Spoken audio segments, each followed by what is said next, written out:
السلام عليكم ورحمة الله وبركاته. الحمد لله رب العالمين والعاقبة للمتقين، والصلاة والسلام على أشرف الأنبياء والمرسلين نبينا محمد وعلى آله وصحبه أجمعين ومن تبعهم بإحسان إلى يوم الدين، أما بعد. فقال الله عز وجل: أعوذ بالله من الشيطان الرجيم. كتب عليكم إذا حضر أحدكم الموت إن ترك خيرا الوصية للوالدين والأقربين بالمعروف حقا على المتقين. سورة البقرہ کی آیت نمبر 180 ابھی آپ کے سامنے تلاوت کی گئی ہے۔ اللہ تبارک و تعالیٰ فرماتا ہے: کتب علیکم اذا حضر احدکم الموت ان ترک خیرا الوصیۃ للوالدین والاقربین بالمعروف۔ تم پر فرض کر دیا گیا ہے کہ جب تم میں سے کوئی شخص موت تک پہنچ جائے، اس کے پاس موت آ جائے، یعنی مرنے لگے، تو اپنے مرنے سے پہلے، اپنی موت سے پہلے، اور وہ مال چھوڑ جاتا ہو، ان ترک خیرا الوصیۃ للوالدین والاقربین، تو وہ مال کچھ چھوڑ جا رہا ہے تو اس کی ذمہ داری کیا ہے کہ وہ اپنے والدین اور قرابت داروں کے لیے، رشتہ داروں کے لیے بھلائی کے ساتھ وصیت کر جائے، معروف کے ساتھ، بھلائی کے ساتھ وصیت کر جائے، یعنی کسی پر ظلم نہ ہو، کسی کا حق نہ مارے، بھلائی کے ساتھ کچھ مال کی وصیت کر جائے۔ حقا علی المتقین، اللہ تعالیٰ فرما رہا ہے یہ متقیوں کا حق ہے، یعنی متقیوں کی ذمہ داری ہے، متقیوں پر یہ حق ہے، یعنی یہ کام اہل تقویٰ کا ہے۔ یہاں ترغیب دلائی گئی ہے تقویٰ کے ذریعے سے کہ یہ کام اچھا ہے، یہ نیک لوگوں کا کام ہے، یہ اچھے لوگوں کا کام ہے، پرہیزگار لوگوں کا کام ہے، اور جس کے دل میں تقویٰ نہیں ہوگا تو یہ کام نہیں کر سکتا ہے، اور جو تقوی والا نہ ہو اس کے لیے تباہی ہے، اور تقویٰ والوں کے لیے اچھا انجام ہے، اچھا مقام ہے، دنیا و آخرت میں ان کے لیے بھلائی اور کامیابی ہے۔ بہرحال اس آیت میں اللہ تبارک و تعالیٰ نے وصیت کی تعلیم دی ہے۔ وصیت کیا ہے؟ کہ آدمی کے پاس مال ہو اور وہ مرنے لگے تو شریعت یہ کہتی ہے کہ وہ کچھ اپنے مال میں سے قرابت داروں، رشتہ داروں کے لیے کچھ وصیت کر دے، اپنے والدین کے لیے وصیت کر دے۔ دیکھیے اس آیت کے سلسلے میں علماء کی دو رائے ہیں۔ بعض علماء نے یہ کہا ہے کہ یہ آیت منسوخ ہے، یعنی شروع میں یہ حکم دیا گیا تھا کہ مرنے والا کچھ وصیت کر جائے اپنے رشتہ دار کے لیے، قرابت دار کے لیے اور والدین کے لیے، شروع میں یہ حکم دیا گیا تھا، لیکن پھر آیت میراث کے ذریعے سے جو آیت میراث ہے، یوصیکم اللہ فی اولادکم للذکر مثل حظ الانثیین، یہاں پر ورثہ کا پورا تذکرہ کیا گیا ہے اور کس کو کتنا مال ملے گا اس کی وضاحت کی گئی ہے۔ اس آیت کے نزول سے یہ حکم منسوخ ہو گیا ہے، یعنی یہ آیت کیا ہے؟ منسوخ ہے، اور ناسخ وہ آیت ہے جس میں وراثت کا تذکرہ ہے۔ اور حدیث بھی اس موضوع پر موجود ہے۔ پیارے نبی صلی اللہ علیہ وسلم نے فرمایا ہے: ان اللہ قد اعطى كل ذي حق حقه فلا وصیۃ لوارث، کہ اللہ تعالیٰ نے ہر ایک کا، سب کا حق متعین کر دیا ہے، تو اب ان کو ان کا حق ملے گا، لیکن اب وارث کے لیے کوئی وصیت نہیں ہے، یعنی جو مال ان کو ملنے والا ہے، جو ورثہ ہیں، تو میت ان کے حق میں وصیت نہیں کر سکتی ہے۔ وصیت کس کے لیے ہے؟ غیر ورثہ کے لیے۔ جیسے مثال کے طور پر دادا ہیں، اب دادا کی پراپرٹی میں پوتے کا حصہ نہیں ہے، اب دادا کی ذمہ داری ہے کہ وہ اپنے پوتے کے لیے وصیت کر جائے۔ تو وارث کے لیے وصیت نہیں ہے، یہ متفقہ مسئلہ ہے۔ تو اب جو وارث نہیں بنتے ہیں وارث جو نہیں بن رہے ہیں تو ان کے لیے وصیت کی جا سکتی ہے۔ تو بعض علماء نے، بعض مفسرین نے، بلکہ اکثر مفسرین نے یہ کہا ہے کہ یہ آیت منسوخ ہے۔ امام بغوی رحمۃ اللہ علیہ اس آیت کی تفسیر میں لکھتے ہیں کہ اللہ رب العالمین نے ہر صاحب حق کو اس کا حق دے دیا ہے، لہذا اب کسی وارث کے لیے وصیت نہیں ہے۔ اس حدیث کے نقل کرنے کے بعد کہتے ہیں فَذَهَبَ جَمَاعَةٌ إِلَىٰ أَنَّ وُجُوبَهَا صَارَ مَنْسُوخًا فِي حَقِّ الْأَقَارِبِ۔ یہاں پر جو وصیت کی بات کی جا رہی ہے کہ وصیت حق ہے متقیوں کے لیے، وصیت کرنا چاہیے، تو ایک علماء کی ایک بڑی جماعت کا کہنا یہ ہے کہ اس کا وجوب اب منسوخ ہو چکا ہے۔ وہ اقربا جو وراثت میں مستحق ہوتے ہیں وہ ورثہ جو پراپرٹی میں ان کو حق ملتا ہے، ان کے لیے وصیت منسوخ ہے۔ لیکن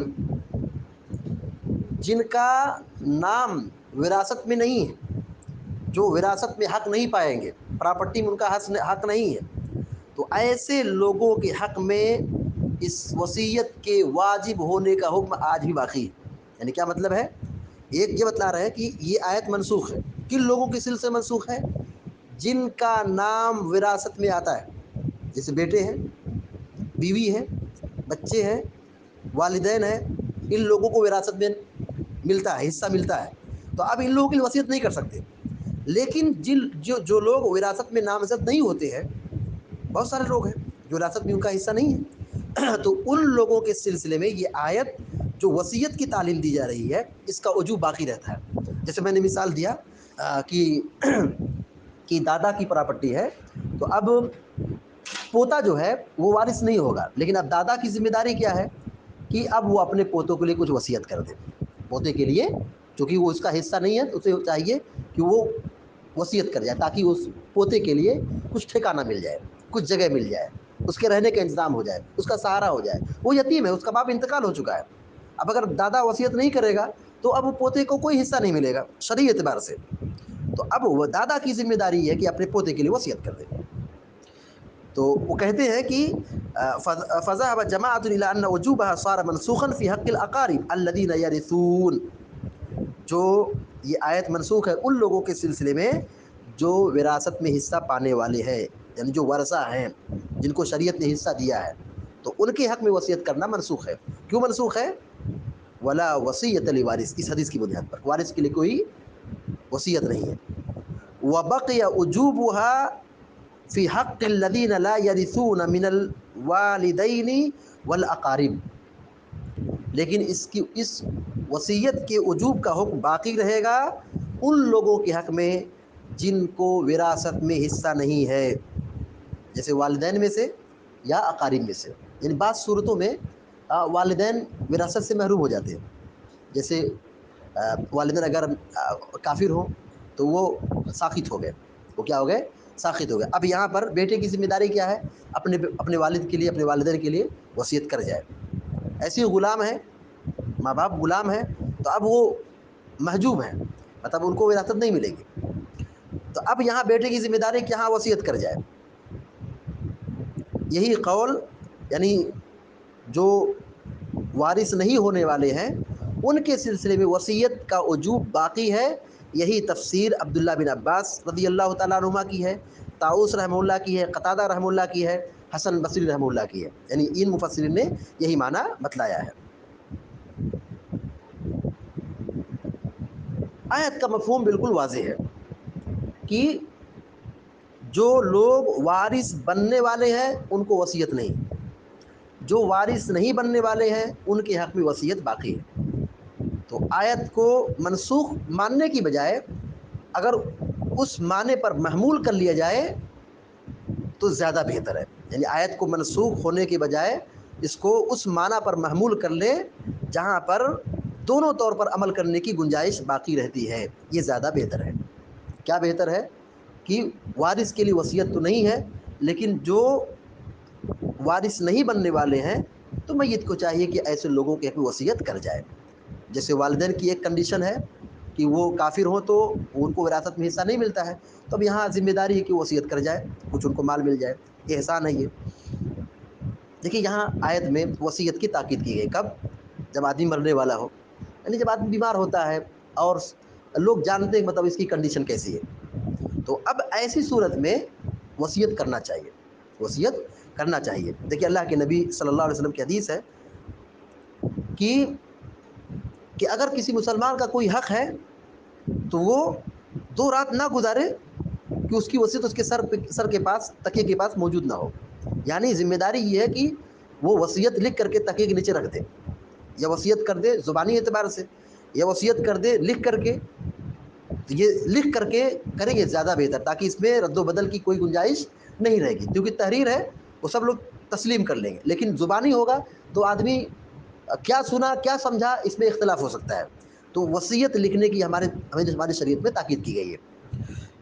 لیکن یہ وصیت کن لوگوں کے لیے ہے؟ غیر ورثہ کے لیے، جو وارث ہونے والے ہیں ان کے لیے وصیت نہیں ہے. اور دوسری بات یہ ہے کہ وصیت کا بھی ایک ضابطہ ہے. ایسا نہیں کہ وصیت کریں تو اپنے جو ورثہ ہیں، اپنے جو قریبی لوگ ہیں ان کو نقصان میں ڈال دیں، ان کو تکلیف میں ڈال دیں، ان کا مال کم کر دیں اور دوسروں کو زیادہ پہنچا دیں، تو یہ جائز نہیں ہے. اسی لیے شریعت نے کیا کہا ہے؟ 1/3 اپنے مال کے 1/3 حصے میں سے وصیت کر سکتے ہیں، جس کو سلس کہا جاتا ہے. یعنی آدمی کے پاس مال ہے تو اپنے مال میں سے 1/3 1/3 حصے کی وصیت کر سکتا ہے. لیکن اس بات کا ہمیشہ خیال رکھنا چاہیے کہ اپنی اولاد کو، اپنی صلبی اولاد کو، اپنے قریبی لوگوں کو مالدار چھوڑ کے جائے، یہ زیادہ بہتر ہے بنسبت ان لوگوں کے جو دور کے ہیں. پیارے نبی صلی اللہ علیہ وسلم نے نصیحت فرمائی وصیت کے ہی باب میں، إِنَّكَ أَن تَذَرَ وَرَثَتَكَ أَغْنِيَاءَ خَيْرٌ مِّنْ أَن تَذَرَهُمْ عَالَّةً يَتَكَفَّفُونَ النَّاسَ.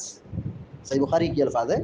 کہا تم اپنی اولاد کو، اپنے ورثہ کو مالدار چھوڑ کے جاؤ، یہ زیادہ بہتر ہے. یعنی وصیت کن لوگوں کے لیے کر رہے ہو؟ جو دور کے آتے ہیں. تو ایسی صورت میں اگر اپنے قریبی کو نقصان کر رہے ہو تو بہت بری بات ہے. کہا کہ تم اپنے ورثہ کو مالدار چھوڑ کے جاؤ، یہ زیادہ بہتر ہے اس چیز سے کہ کہیں اپنی اولاد کو اور اپنے ورثہ کو فقیر بنا دو کہ وہ لوگوں کے سامنے ہاتھ پھیلائے. تو یہ نہیں ہونا چاہیے. ذمہ داری یہ ہے کہ وصیت اگر کرنا ہو تو اپنے 1/3 مال کے حصے میں سے ہی کریں. اس سے زیادہ کی اگر وصیت کی گئی تو وصیت کالعدم ہے، یعنی اس پر عمل نہیں کیا جائے گا. سارا کا سارا مال جو مستحق، جو ورثہ ہیں، انہی کے درمیان تقسیم ہوگا. اللہ تعالیٰ سے دعا ہے اللہ تعالیٰ ہم سب کو کتاب و سنت کی تعلیمات کو صحیح طور پہ سمجھنے، اس پر عمل کرنے کی توفیق عطا فرمائے. آمین یا رب العالمین. وصلی اللہ علی نبینا محمد وسلم تسلیما کثیرا. والسلام علیکم.